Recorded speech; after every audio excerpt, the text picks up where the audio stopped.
Tell me if this sounds familiar. Catholics have no place in America. They obey a foreign set of rules. They're loyal to a foreign leader, the Pope. They've got their own Bible. Many of them are immigrants, diseased, poor, can't be trusted, won't assimilate into our culture. They're not welcome here. If you're my age, 30 years or so or younger, that sort of hateful rhetoric should sound completely unfamiliar to you. It's not something you hear in your daily life, maybe something you've never heard at all. But if you're over twice my age, say 60, 70 or older, that sort of rhetoric should sound a little more familiar to you. Because for decades in this country, Catholics were viewed with everything from outright suspicion to violent hostility. They were considered disloyal, they were considered impoverished, they were considered unwelcome. And Catholics are not the only religious community to go through this in America. Jewish Americans went through it, Mormons went through it, Jehovah's Witnesses went through it. Indeed, it seems almost every religious minority in our country goes through a sort of hazing process before they become an accepted member of the American social fabric. As you may have heard if you watched the news lately, it is my community's turn. My name is Edward Ahmed Mitchell. I am a Muslim, I'm an attorney, I'm an African American, which makes me a member of three of the perhaps most unpopular groups in America. But I'm proud to be a Muslim, I'm proud to be a lawyer, and I'm proud to be an African American. I serve as the executive director of CAIR-Georgia, which is the Georgia chapter of the Council on American-Islamic Relations. As you may know, CAIR is our nation's largest Muslim civil rights organization.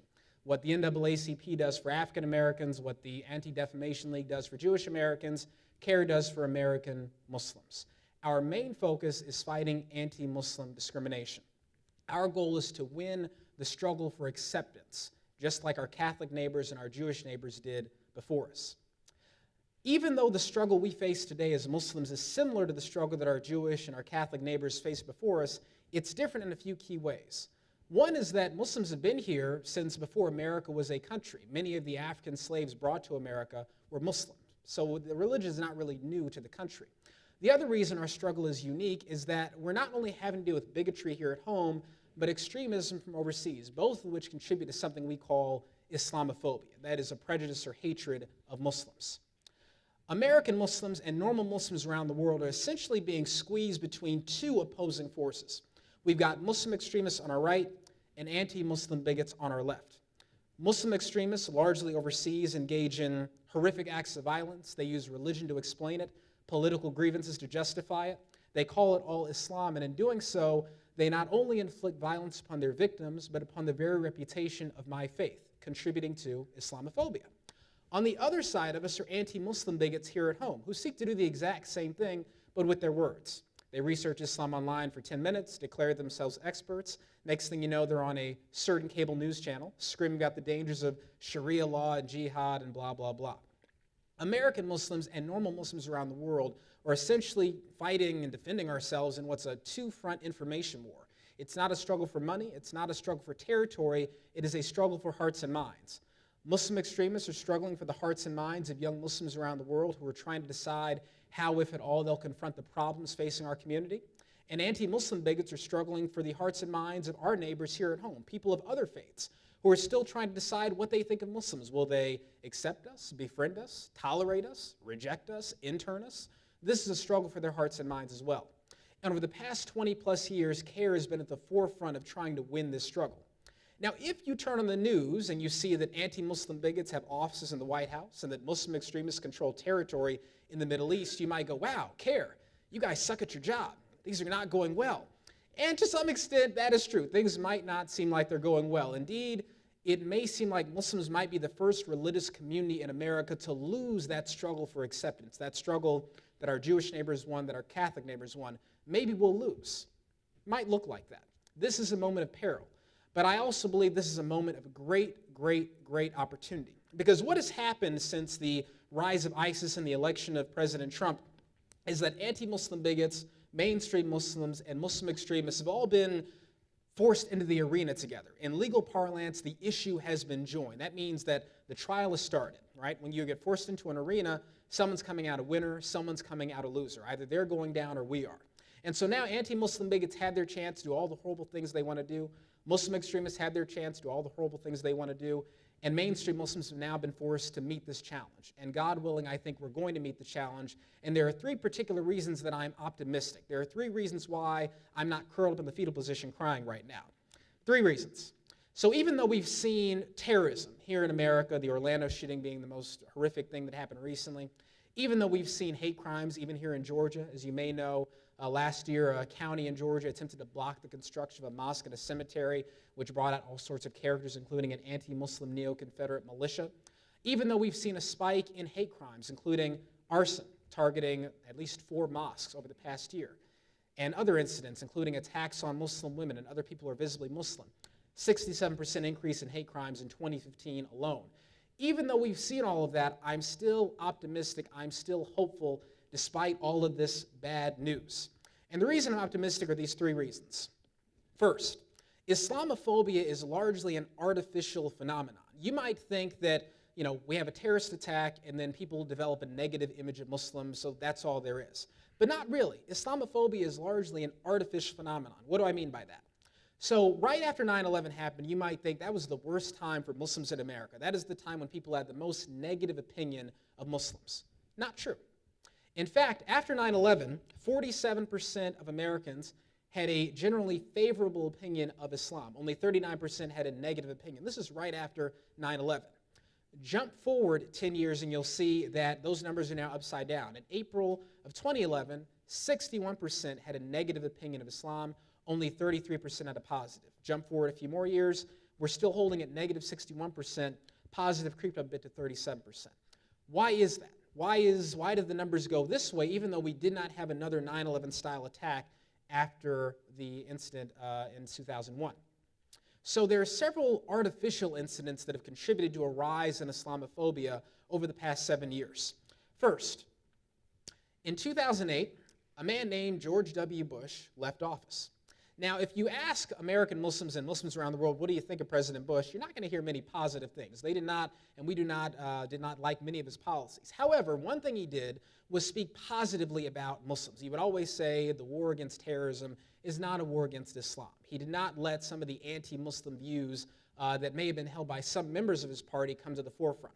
But once he left office and the Republican Party was left leaderless, then a lot of people in the fringes were able to say whatever they'd been thinking about Hispanic immigrants and Muslims all that time.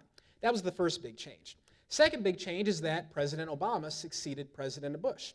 And because President Obama was friendly to Muslims and because certain people did not like Barack Hussein Obama, it seemed that whatever President Obama was friendly to became hated by a certain segment of our population, especially because of the conspiracy theory that the president was himself a closet Muslim.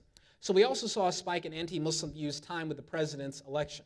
And then in 2010, you had the Park 51 controversy, the so-called Ground Zero Mosque controversy. This was really the coming out party for anti-Muslim hate groups in America. They used the controversy over this mosque, which is going to be built in Manhattan, close to the site of the 9/11 attack.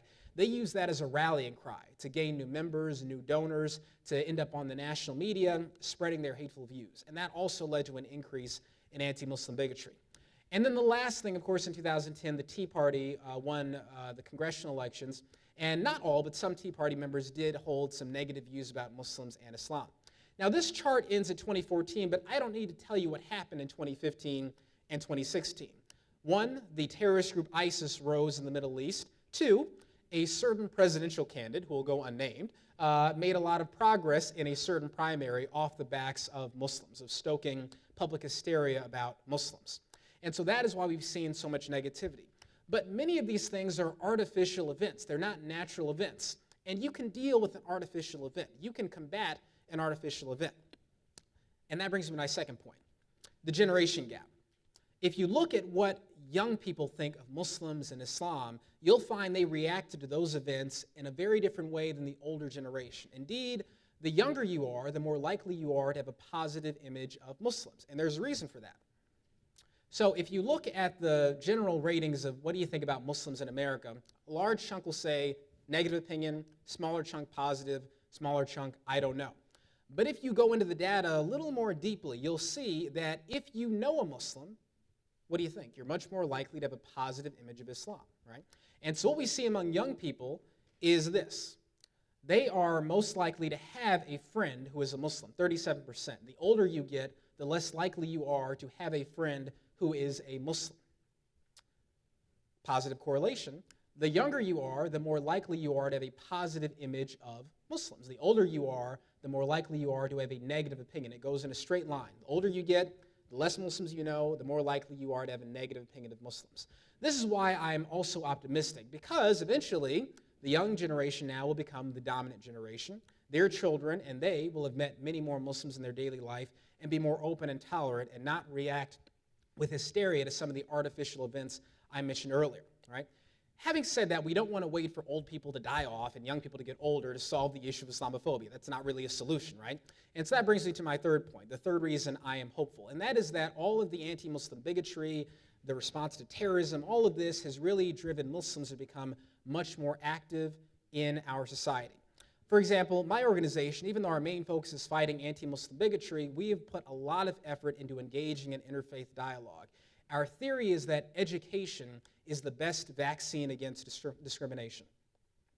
So this is a picture of yours truly, and all of these people I'm speaking to are members of an organization called the Tea Party. It was a fun discussion. A speech about who Muslims are, what Muslims believe of this group of people.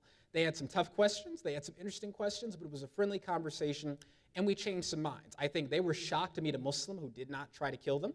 I was also pleasantly surprised to leave the room alive. And so we all were able to come a little closer together, to bond. Even if we did not agree with each other, we were able to develop a respect for each other by the end of that conversation. And that's what we've been doing at a very quick pace. This is me with a local church group, at a mosque meeting visitors from the local Athens community, another church here in the northern Atlanta region, a Boy Scout group. So this is what we're doing. We're trying to make a concerted effort to engage in interfaith dialogue because, again, our theory is that education is the best vaccine against discrimination. If you know a Muslim, you're much less likely to hate Muslims. The second thing that makes me optimistic is that if you look at what really changed the perceptions of Catholics and Jews in America, it was them becoming very active in our society. When President Kennedy won the election, that was really in large part the end of anti-Catholic bigotry in our country. And so Muslims are becoming much more politically active. Back in 2014, you can see that 69% of American Muslims plan to vote in the midterm elections. That is a much higher rate than the general population. Jump forward to 2016, 74% intended to vote in the presidential primaries. That is a much higher number than the general population. So as Muslims become more active, as they start getting elected to office, I think you'll also see the negative views of Islam trend down, and with that, hate speech and hate crimes. So these are the reasons, again, why I'm not freaking out, why I'm not falling apart, why I still get up in the morning confident that I can do my job and that God willing will win. But even if we don't, even if Muslims are the first community to lose this struggle, that's not a good thing, but that doesn't mean we give up. You fight the good fight, and win or lose, you let the chips fall where they may. We're still going to get up and engage in dialogue with our neighbors. We're still going to make sure we're opposing discrimination and upholding the Constitution. So these are the reasons why I am optimistic. Let me make my last point. What can you do? This is what CAIR is doing and other Muslims are doing. What can you do? A few things. First, visit your local mosque. Nothing bad will happen, I promise. You'll have a nice time. It's just like church, but without the pews. Everyone sits down in a mosque for the most part. Visit your local mosque. Engage in dialogue with your neighbors. Again, if you know a Muslim, things are going to go much better for our society.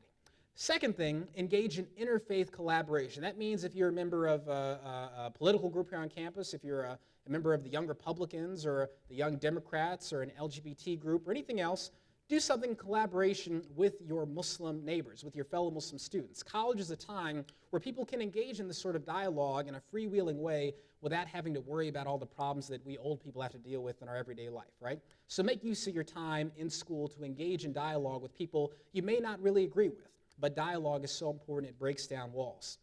Finally, if you get politically active, please support candidates who do not want to deport or intern Muslims. Just a general piece of advice. Appreciate it.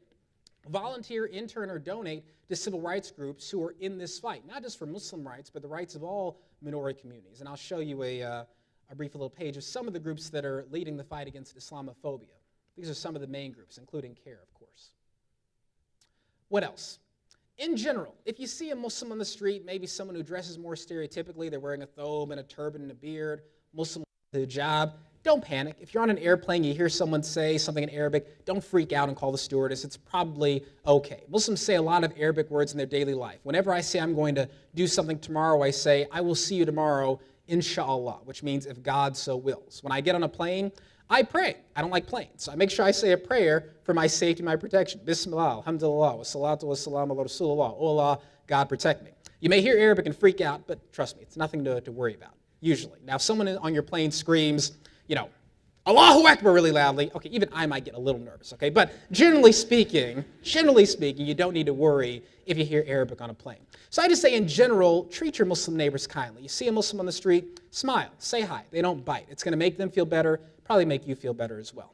These are some of the little things and the big things you can do in your daily life to help us win this struggle, to win a place for American Muslims just like our Jewish and our Catholic neighbors before us.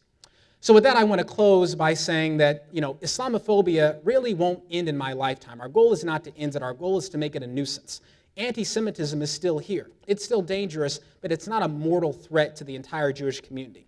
That is the same goal we have with the Muslim community, to make Islamophobia a nuisance, so that one day someone can stand on a stage in Georgia Tech and say, remember a time when Muslims were considered unwelcome, disloyal?